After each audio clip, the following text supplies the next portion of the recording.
Hi everybody, it's Alexa. Welcome back to my channel and welcome to my car. I am in a state park working on my book.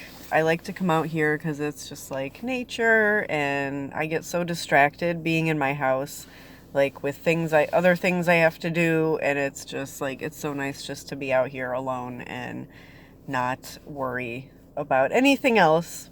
But I really wanted to go live, and for some reason, YouTube will not let me go live yet, so sorry about that.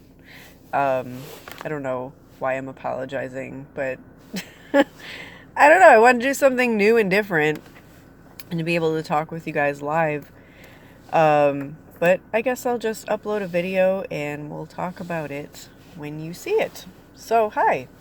Today I want to talk about like an extension of the video about regulars. I want to talk about how to keep regulars, how to like dodge questions you don't want to answer, how to keep them coming back without doing anything you don't want to do.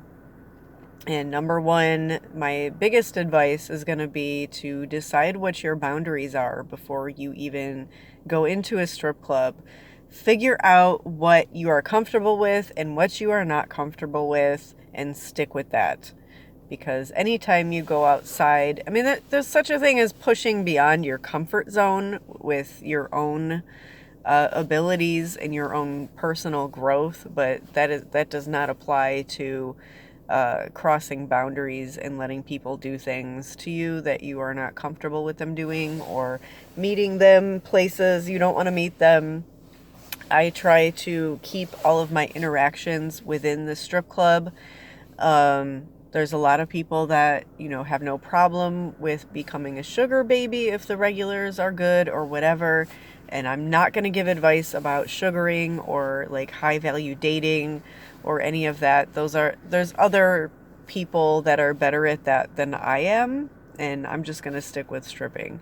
But I can link you some accounts that I follow on Instagram that have been really helpful for a lot of people and maybe helpful to you. So I will put those in the description box so you can check those places out. Those mentors who might, cross over into other territories that I don't with my advice. So anyway, you want to keep regulars interested in coming back to see you. You want to keep them spending money, and you want to keep them, at a certain distance as well. So it's really this like fine line that you're walking of letting them down with certain requests, or like not giving them a hard no, but also you're not going to, give them a yes either. Like, say the guy wants to take you out to eat, or he wants to, take you outside the club in whatever capacity. Oh, I'd love to date you. Oh, we should go to dinner. Oh, this, and this. They always want more, and you want to do less work and make more money. And you want to try to keep your income flowing inside the club. These regulars can be really good and consistent and great, in terms of financial abundance. But, there's going to be certain times where they're going to request things that you just don't feel comfortable doing, and that's okay. You can start thinking like a salesperson. You got to start thinking in a way like a politician, or like answering questions like a politician would. So they're going to come in and be like, oh, I would love to take you out to eat, blah, blah, blah. And you're like, I usually don't do that. So you're kind of saying no, but you're not saying no. That's something to think about. Or, and then just start asking him questions. Take the focus off of you. Take the uncomfortable question that he threw at you and throw it back to him.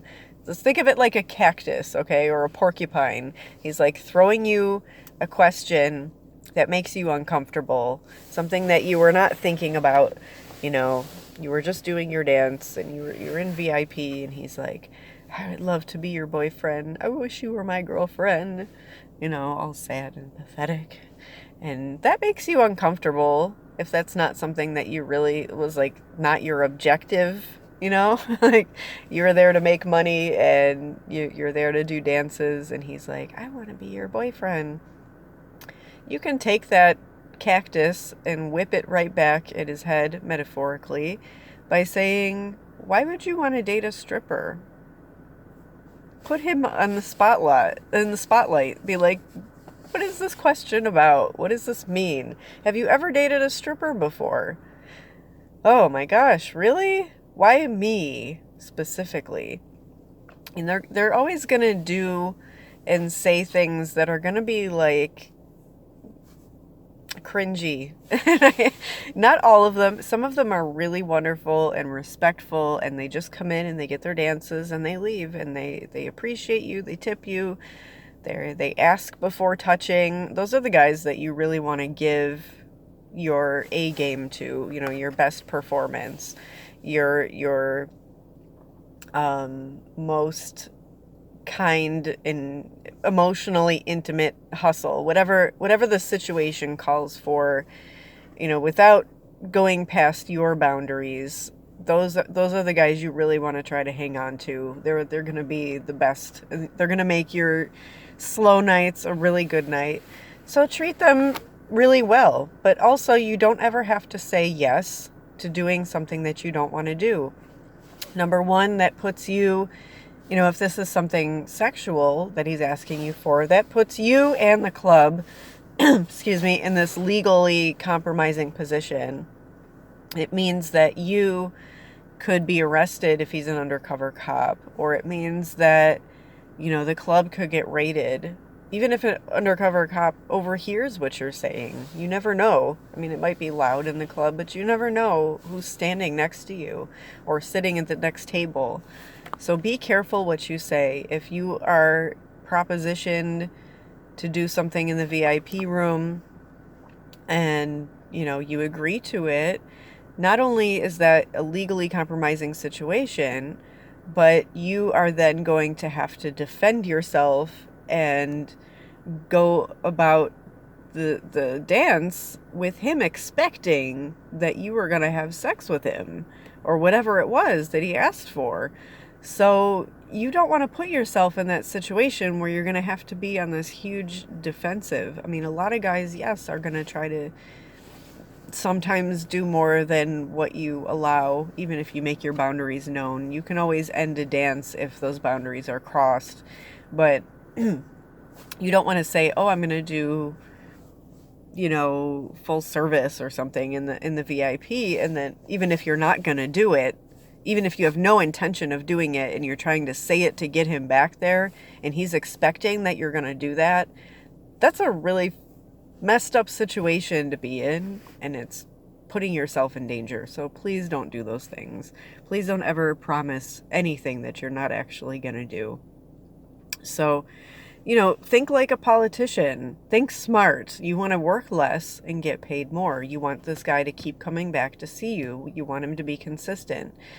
A lot of people would say like they don't give out phone numbers or whatever. I'm somebody who would do like a Google Voice. I would never give out my real number, but Google Voice is anonymous. You can put their number in your phone, even if you never text them. Just make it look like, oh, I'm really interested in staying in touch with you. Just to get a tip in that moment. Who knows? But I know that kind of goes against the whole, like, don't do anything you're not going to do. But that, I'm talking about physical interactions. So, yeah, if you get a regular and he's giving you his number, you can text him a selfie once in a while and say, I miss you. I'm working these days. And they'll come back to see you. It'll be like, oh, I love her. She's so beautiful. I'm going to come bring, hundreds of dollars, whatever. It's a game. It's a game of you doing less and wanting more, and him wanting to spend less and get more. And he's always going to stop spending money Once once he gets you out of the club, and that was his goal, is to like, oh, she really likes me, I can stop spending money now. That's kind of what they do. They spend money less and less. I'm not saying every single guy, but on principle, I would try to keep them coming back as much as possible. Give, they have all these slimy requests. You can give a slimy answer right back. That's kind of how it goes. Without being mean and insulting, you can be assertive. You can say, I usually don't go out with guys I meet at the club. I usually don't do that. But I like you. I really want to get to know you. I'm working X day. I'm working Tuesday next week. Why don't you come back and we'll talk some more? You can say things a certain way without really saying what you mean or what you feel. And this is going to be the key to bringing them back in over and over. You're going to string them along very gently without compromising your ethics, without compromising your boundaries, and without making him feel like a piece of shit. That's really it. That's it. It's simple. It's an art. You will get more comfortable with it over time. If you are new, this might all sound really crazy and foreign, but it will become comfortable and sort of like second nature after a while. You develop an intuition about people. You start to learn men really well in this business, and it just becomes like where you can see somebody and know things about how they're going to behave and their personality. It's somebody would say that maybe that's like stereotyping, but a lot of the time, if you notice patterns in people's behavior based on certain attributes, you kind of just apply those, and that can help you survive. It can kind of save your life in a lot of ways too. Like if guys are giving off certain red flags, you don't feel safe around them. Or if you know what those red flags are, you know that you don't necessarily have safety or respect from that person, and you can operate accordingly. So that's just a side tangent. Anyway, the book is almost done. I am working on getting it finished up. That's part of why I'm here, but I wanted to jump on and just do a quick video. Not really that quick. We're at, 13 minutes almost? Man, I can ramble. I'm full of rambles and tangents. But, yeah, I hope this was helpful. I can't wait for you guys to read the book. I am so excited. Oh, and for the course, too. The course is coming right after the book. And I don't want to put an enormous unattainable price tag on it, but it's going to be a little bit higher tier than the book price wise, and with a lot more information.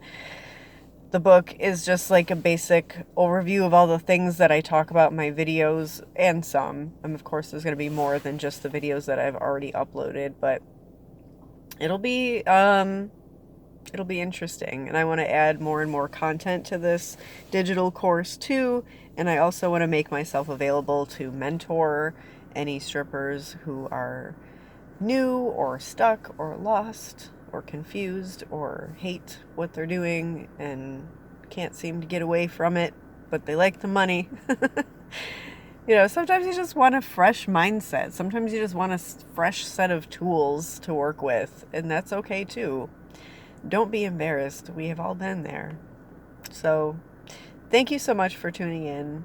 Please, give me any comments, questions, suggestions. Subscribe if you like this video and you want to see more. There's also the bell where you can get notified of future uploads. And give me a thumbs up if this was helpful. All right, guys, I hope everyone's staying safe. It's been a crazy year so far. We're only 1 week in and weird stuff is happening. So stay safe, everybody. And if you need emotional support, I hope you have people to reach out to. This is just, I can't wait for this pandemic to be over. We're already 1 week into 2021, and I cannot wait for the end. Like, I don't know. If we could just hit a fast forward button on all this, that would be great. All right, guys, take care, and I will talk to you in the next video. Bye.